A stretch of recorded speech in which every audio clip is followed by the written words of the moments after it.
Welcome to Girlfriends Bible Study, a live Bible study with Connie and friends. Each week, Connie and her girlfriends engage in a lively conversation as they read and study Scripture. So, grab a pen, your journal, and your best friend, and enjoy this enlightening Bible study. Welcome to Bible Study Live with Connie and friends. Right now it's just me, but you may see somebody pop in a moment. Yep, here comes someone right now. Let me get them in. And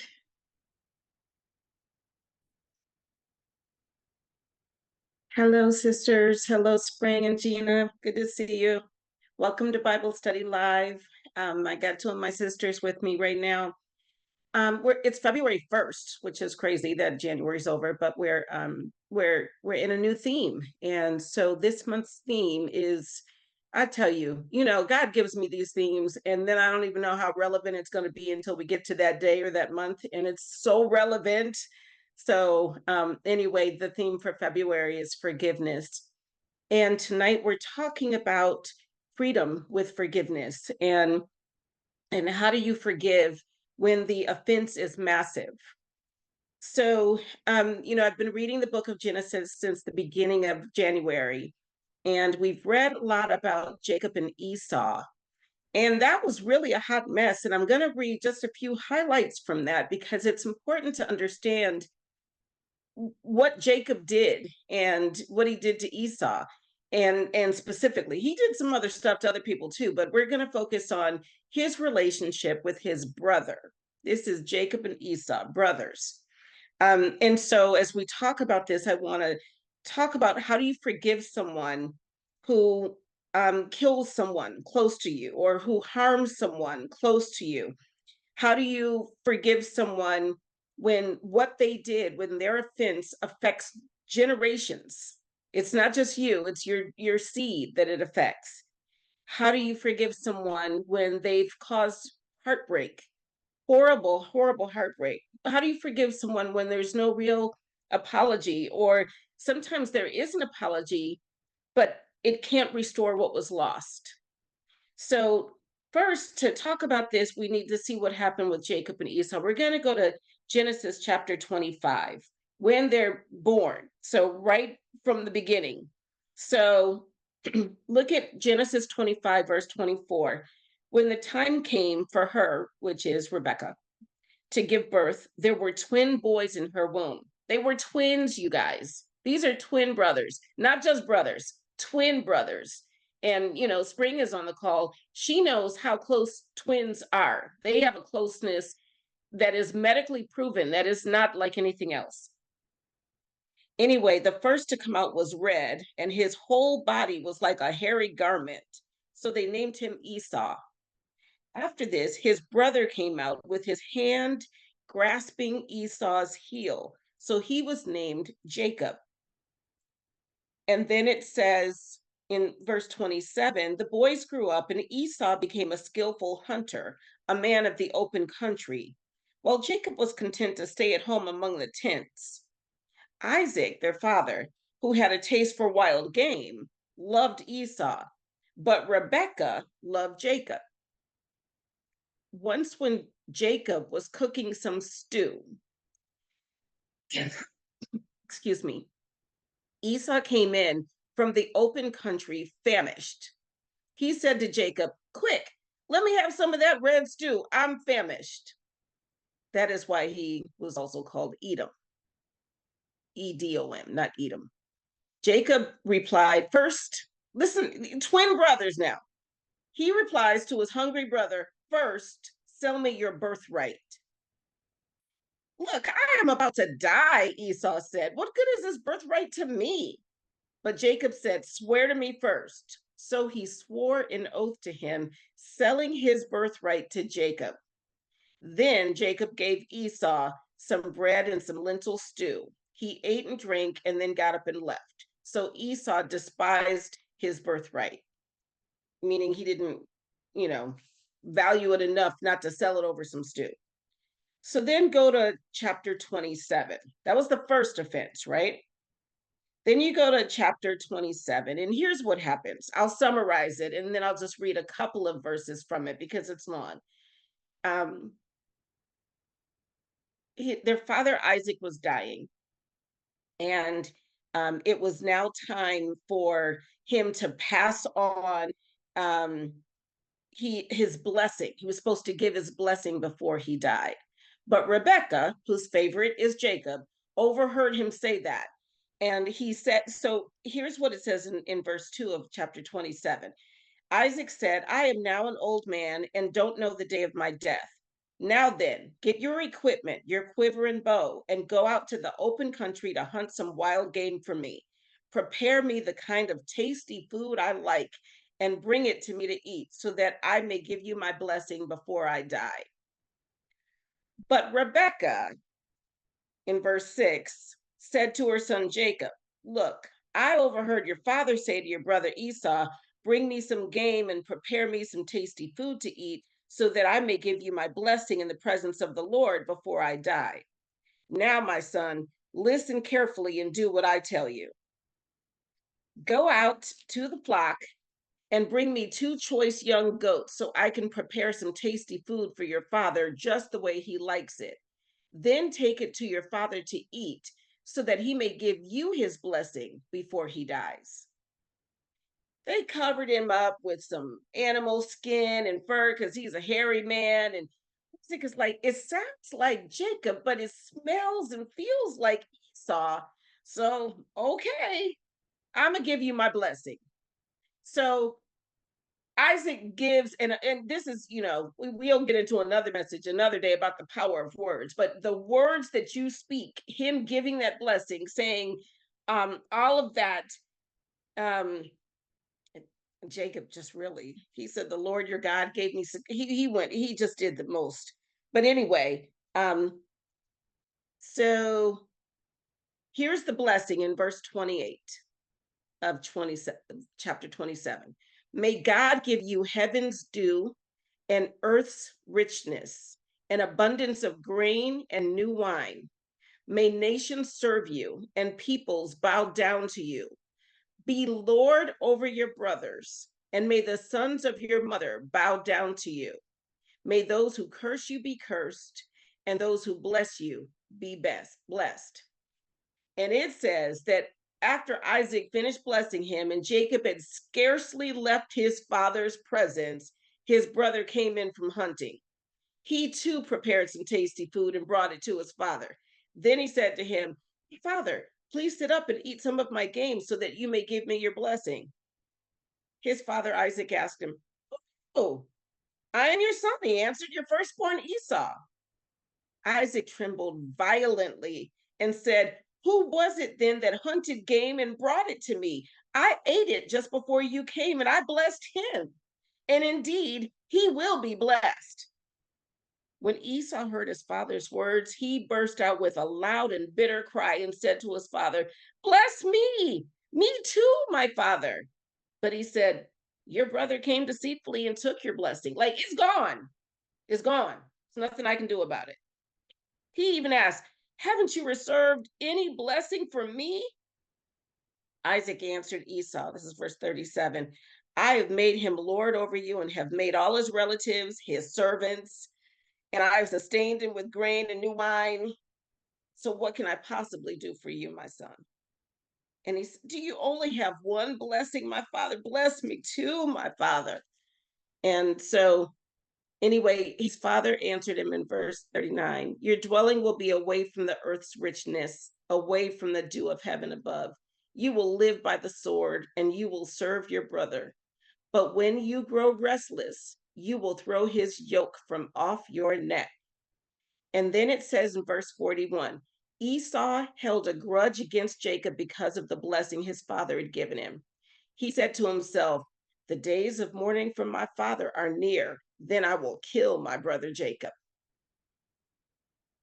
And so then, of course, Rebecca, always mespesticating, as my mama used to say, all in the mix. She's like, I heard him say he's going to kill you. You need to go ahead and go and stay with your uncle Laban for a while until your brother's fury subsides. So you just go somewhere else and take your blessing. You got everything I wanted you to have. Go ahead and go.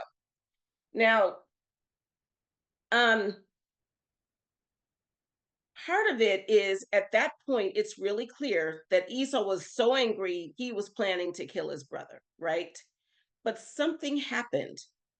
It doesn't talk about it. We see Jacob's story after that. We don't see Esau's story in between. We see Jacob's story. But something happened that changed his heart. And it's that kind of forgiveness, that kind of freedom with forgiveness that I want to talk about a little bit. So if you look at Genesis 32, Jacob is getting ready to go meet Esau. This is years later, and he's getting ready to meet him, and he is terrified. So if you look at 32, verse 3, it says, Jacob sent messengers ahead of him to his brother Esau in the land of Seir, the country of Edom. He instructed them, this is what you are to say to my lord Esau.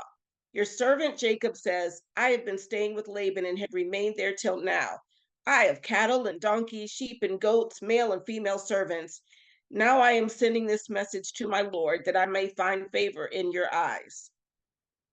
And verse 6 says, when the messengers returned to Jacob, they said, we went to your brother Esau, and now he is coming to meet you, and 400 men are with him. That sounds like some stuff's about to go down, right? In great fear and distress, Jacob divided the people who were with him into two groups, and the flocks and herds and camels as well. He thought if Esau comes and attacks one group, the group that is left may escape. So he's preparing for vengeance. And he prays and tries to find out what's going to happen. And he started sending people ahead of him.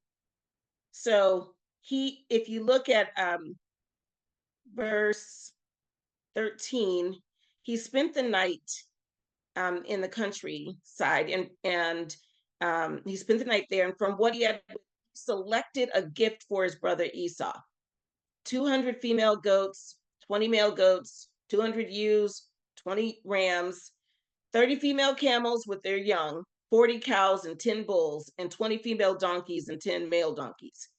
He put them in the care of his servants, each herd by itself, and said to his servants, go ahead of me and keep some space between the herds. He instructed the one in the lead, when my brother Esau meets you and asks, who do you belong to and where are you going? And who owns all these animals in front of you? Then you are to say, they belong to your servant Jacob. They are a gift sent to my lord Esau, and he is coming behind us. And then he instructed everybody else, say all of that every time. For he thought, I will pacify him with these gifts I am sending on ahead. Later, when I see him, perhaps he will receive me. So sent the gifts. Now we get to chapter 33. They're seeing each other. And here's what happens. Verse 1, Jacob looked up, and there was Esau coming with his 400 men. So he divided the children among Leah, Rachel, and the two female servants. He put the female servants and their children in front, Leah and her children next, and Rachel and Joseph in the rear. He himself went on ahead and bowed down to the ground 7 times as he approached his brother. But Esau ran to meet Jacob and embraced him. He threw his arms around his neck and kissed him, and they wept. Then Esau looked up and saw the women and children. Who are these with you? He asked. Jacob answered, they are the children God has graciously given your servant. Then the female servants and their children approached and bowed down. Next, Leah and her children came and bowed down. Last of all came Joseph and Rachel, and they too bowed down. Esau asked, what's the meaning of all these flocks and herds I met? To find favor in your eyes, my lord, he said. But Esau said, I already have plenty, my brother. I already have plenty, my brother. Keep what you have for yourself. No, please, said Jacob. If I have found favor in your eyes, accept this gift from me. Excuse me. For to see your face is like seeing the face of God, now that you have received me favorably.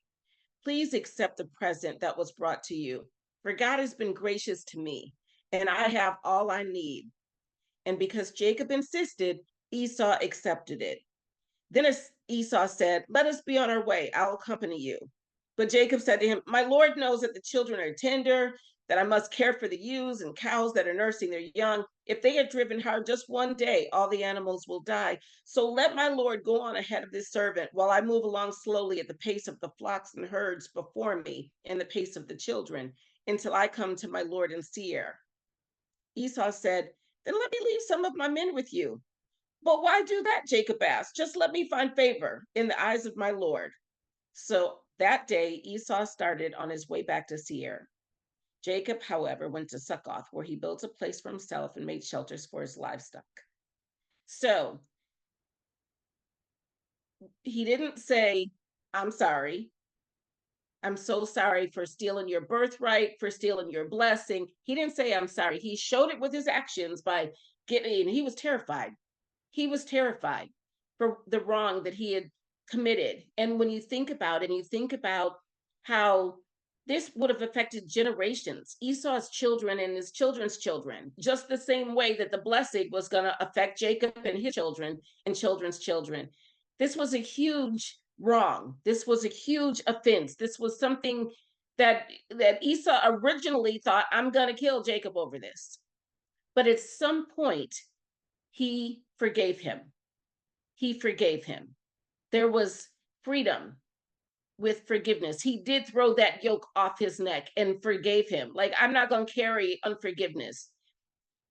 Let me share something with you. Two things. One is about, because I really wanted to get an understanding of that, of like, for instance, you guys have seen in the news stories where somebody kills somebody in their family and then they go to their trial and they advocate for them not to be put to death or for leniency because they've forgiven them. They've gone to the murderer or whoever it was and forgiven them.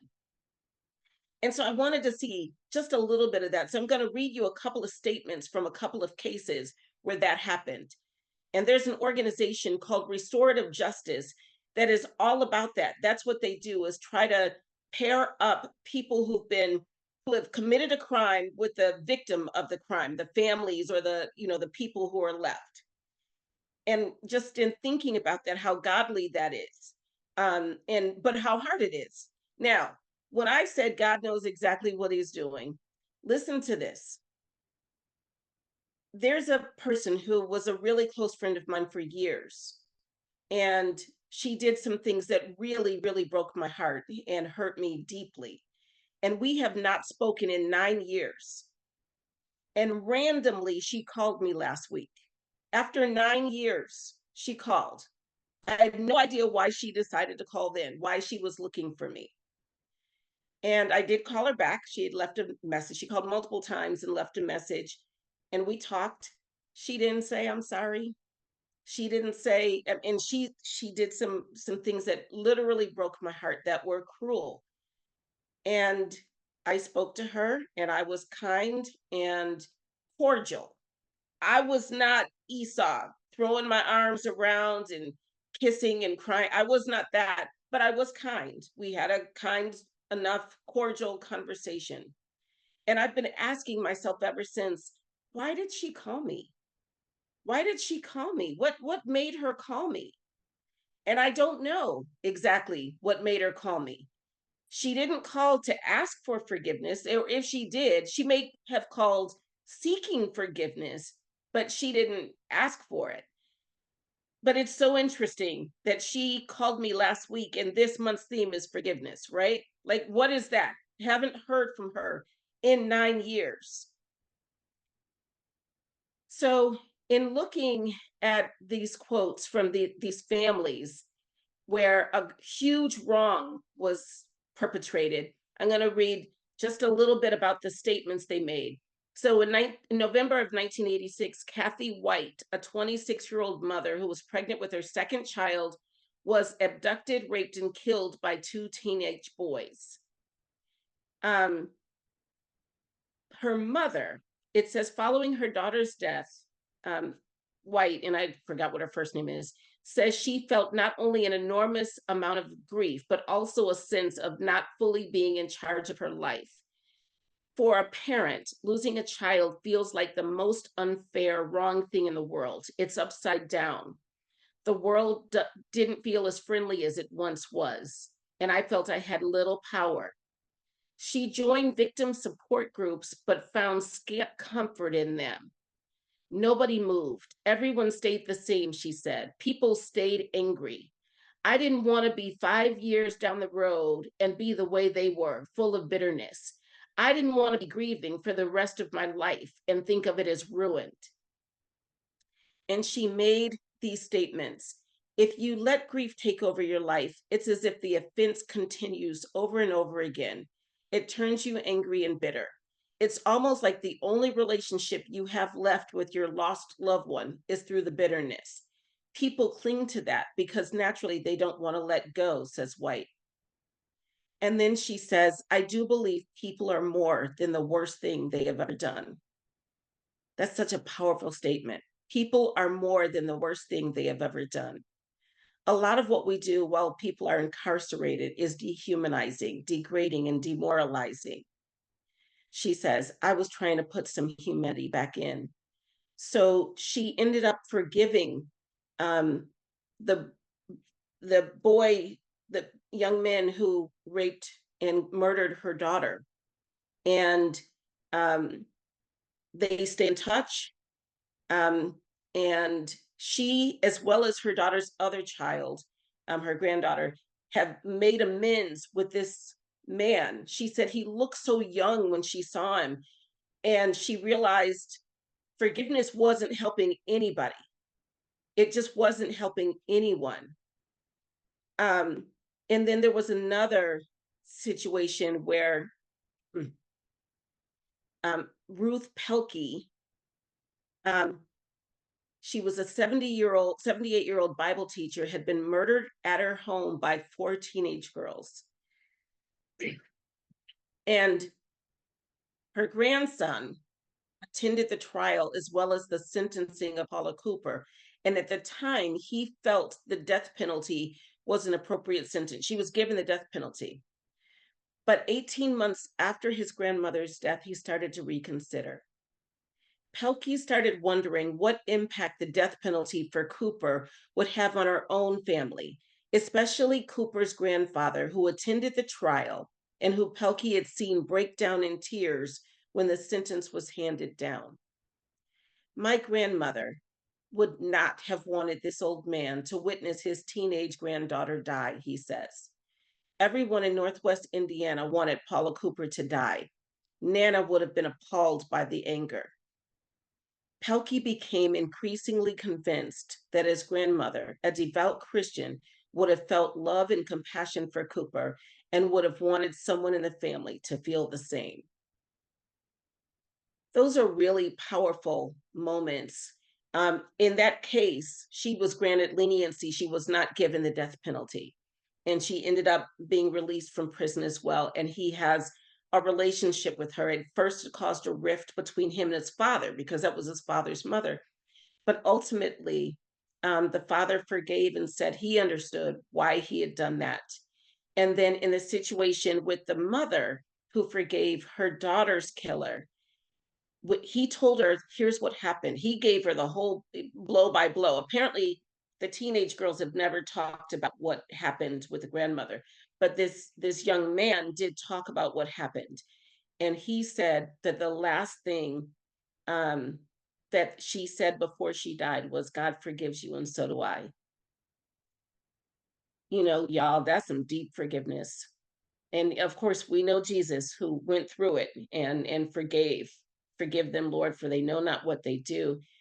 Forgiveness, there's freedom in forgiveness, there's healing in forgiveness on both sides. And even though it seems impossible, forgiveness when the offense is massive, when it's harmed or killed someone, when it affects generations, when it's caused great heartbreak, and when there's no real apology, or even if there is, it can't turn around what happened. Even apology doesn't fix anything. We can still forgive. And the story of Jacob and Esau is a perfect example of that. So that is what I have to share for this first forgiveness message, and I will bring my sisters on screen if they will come. Here we go. Hi, honey. Hi, you got Bria too. I do. We have Bria as well.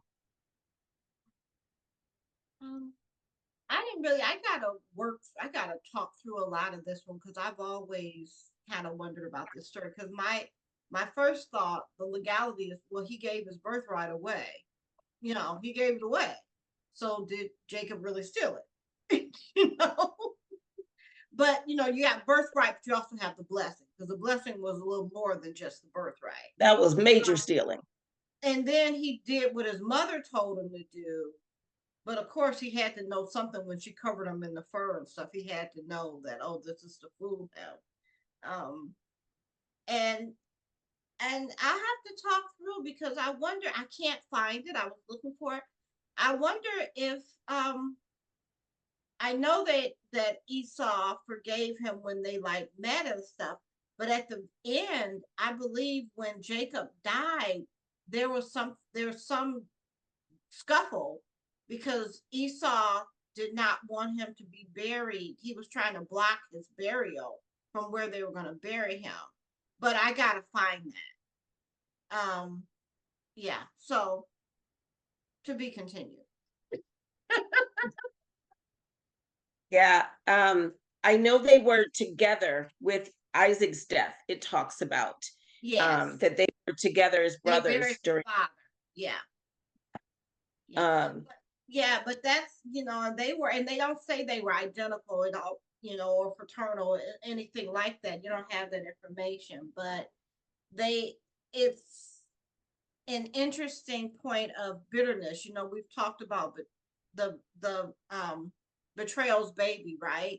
And so they were unfortunately kind of born into betrayal, because the parents favored one over the other. Just that in itself is a betrayal. And so they both would have been bitter in regards to that, both of them. So, again, to be continued. I'm going to shut up now. Yeah. Yep. It's a shame. You think about the damage we can do as parents.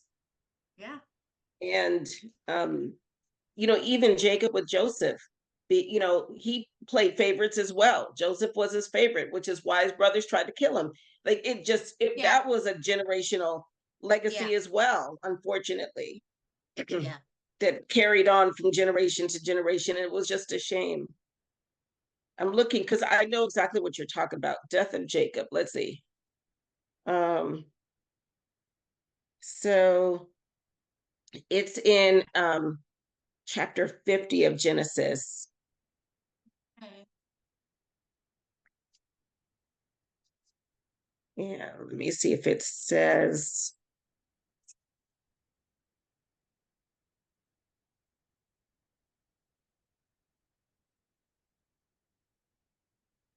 I don't see.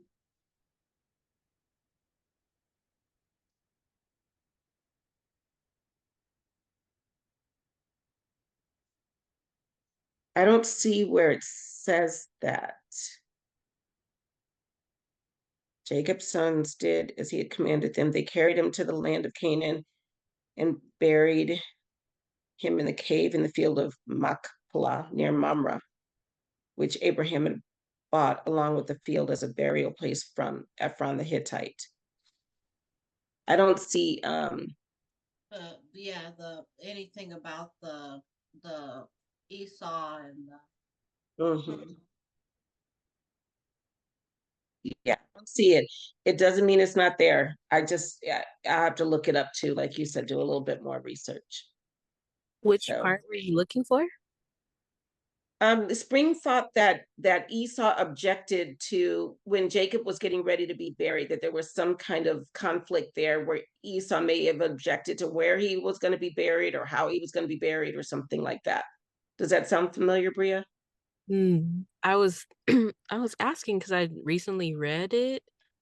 And what I was thinking of, even though I didn't hear all the scripture you mentioned, was just how when I'm gonna get the brothers confused. When one of the whichever brother was the one who ultimately took the birthright, everything, when he had to Jacob. come back, okay, Jacob, when Jacob had to come back home and Esau gets word, Esau's like, okay, me and thousands of my homies, we about to be posted up. So run up Um, on him. Yeah. 400 of his men. yes. Yeah. Yeah, and then that whole scene, reading that recently, I was like, wow, I've never seen it in this light. Like, you kind of fast forward through everything. So that's all I can remember there is that they reconciled ultimately. And it was kind of this beautiful thing of, Jacob thinking he had to give him gifts and all these things because, yeah, I mean, he really wronged him and really changed the trajectory of Esau's life, Right. selfishly. But Esau still, was like, it's okay. Like, we're brothers at the end of the day.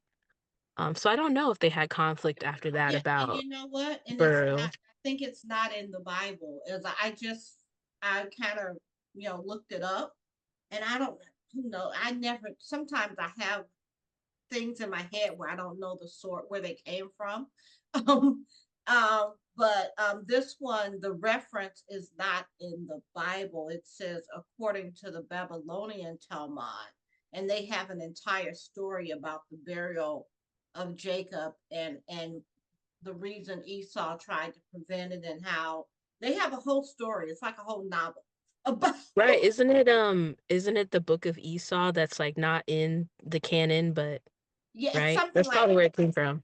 Yeah, something like that. And this one says, according to the Babylonian Talmud, Talmud, Esau was killed by Husham, son of Dan, son of Jacob, because Esau obstructed the burial of Jacob in the cave of Makbeh.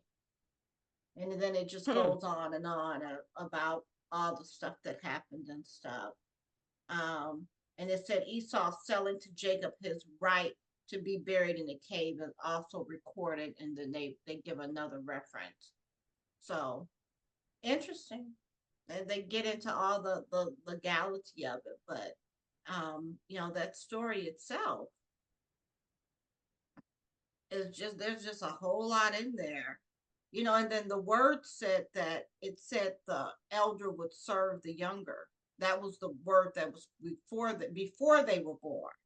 Before they were born. Yes, it That did say the that. elder would serve the younger. Yep. It said it right from the beginning. Hmm. I Hmm. was thinking about that with that again, the power of words and that kind of thing of the prophecy of that when in one of the Genesis chapters when Jacob leaves Laban, and that's kind of shady too, what he did there too. He did some shady stuff with Laban. But when he left and he took Laban's daughters, Leah and Rachel with him, Rachel went in and took his godly little statue, whatever god he was serving. She took the idol. And then when Laban came after them, God had told him, don't cut up. um but he did ask, why would you take my stuff? Why'd you take my gods? And Jacob didn't know that Rachel had done it. So he was like, we didn't take anything of yours. You can search the camp. But he didn't know that Rachel had it. But his words were, if somebody has it, they will die, basically. And then they didn't find it. Rachel was sitting on it, and she told her dad that she had her period, and that's why she couldn't stand up. She was sitting on her donkey. And it says that in the scripture. She said, I can't get up, dad, because I'm in my womanly way. But she was sitting with the thing hidden in her donkey pouch or satchel or whatever. But it's interesting that then when she had um, Joseph's little brother, Benjamin, um, she died in childbirth. And I thought about that because I never really thought about the fact that the way he didn't just say, um, he didn't just say, he says,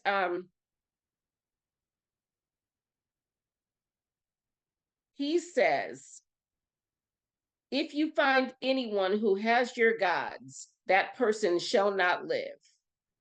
In the presence of our relatives, see for yourself whether there is anything of yours here with me, and if so, take it. And so, granted, he says, if you find anyone who has your gods, that person shall not live. He found somebody. He didn't find his God, so he didn't. What in the world? Hold on, my phone is like going. Zzz, zzz, zzz, zzz, zzz. Let me just make sure all is well. Okay. All right. So anyway, he did find the person who had his gods, but he never found out that she had them. But I just thought it was so interesting when he says that person shall not live, and didn't know that it was Rachel who had it, and she shall not live. She did not live. And that was, I just found that interesting. She didn't turn it back over to him. Like she didn't come clean. So much deception and theft, and it was just continuous. It really was a shame. So anyway, but forgiveness in the hard stuff, The organization Restorative Justice seems really interesting. It is an initiative of Prison Fellowship International, which makes perfect sense. But it's if you look it up, it's an organization that helps with the restoration between the criminal and the victim or the victim's families. And like I said, I've heard about it. I've heard about things like that, and I've always thought, oh boy, like I want to be that good. But there are people who've done it, and there's freedom with forgiveness. It seems like the forgiveness is the weight of that forgiveness and the weight of that level of grace is also beneficial to the person who committed the crime. You know, I mean, how do you go on and when this person, you know, and it's not remote, it's not theory. This person, you meet this person, and this person tells you face to face that they forgive you. It's, you know, how does that not change you? Right. I'm interested to know the recidivism rate of those people who are incarcerated who have had someone come and forgive them, if they are able to ever get out. I mean, some of them probably are in for life, but Yeah.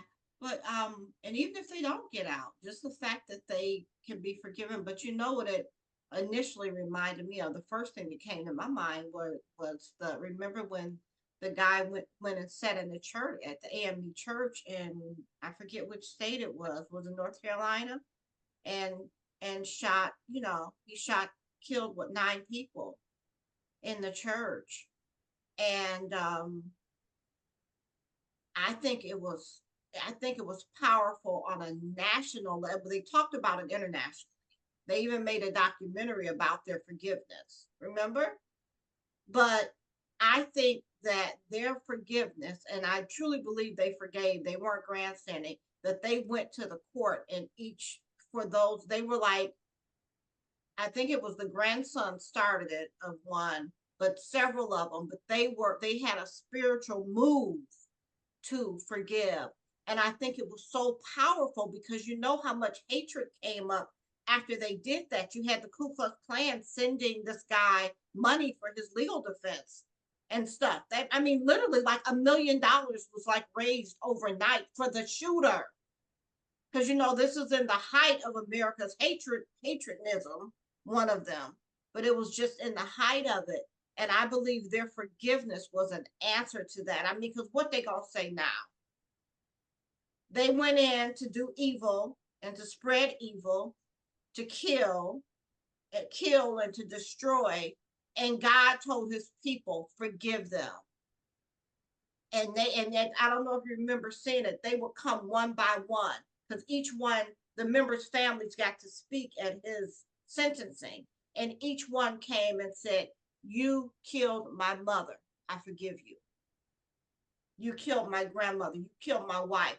I forgive you." And I get chills now thinking about, because it was powerful. It was more, because we don't know what that kid's mental or spiritual state was with what happened, or if he even grasped necessarily what happened. But we know that all the hate that came out of what he did, God answered it with love. Yeah. Wow.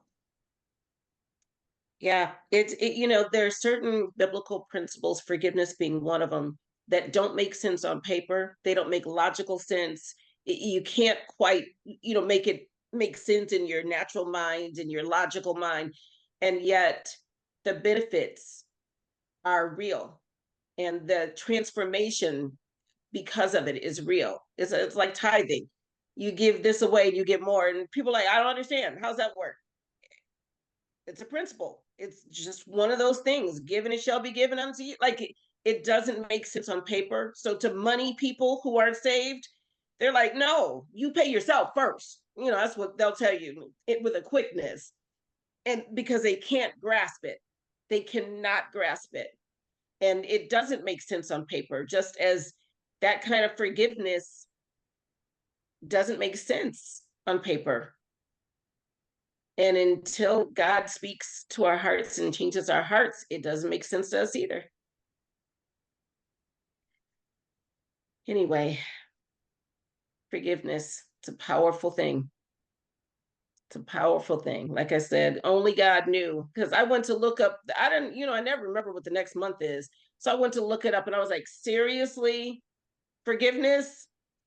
So like I said, with the friend calling me after 9 years, I'm like, and we were talking about it on yesterday's prayer call about forgiveness. But God. So anyway, thank you ladies for being here tonight. Thanks for being here for this first message. I appreciate it.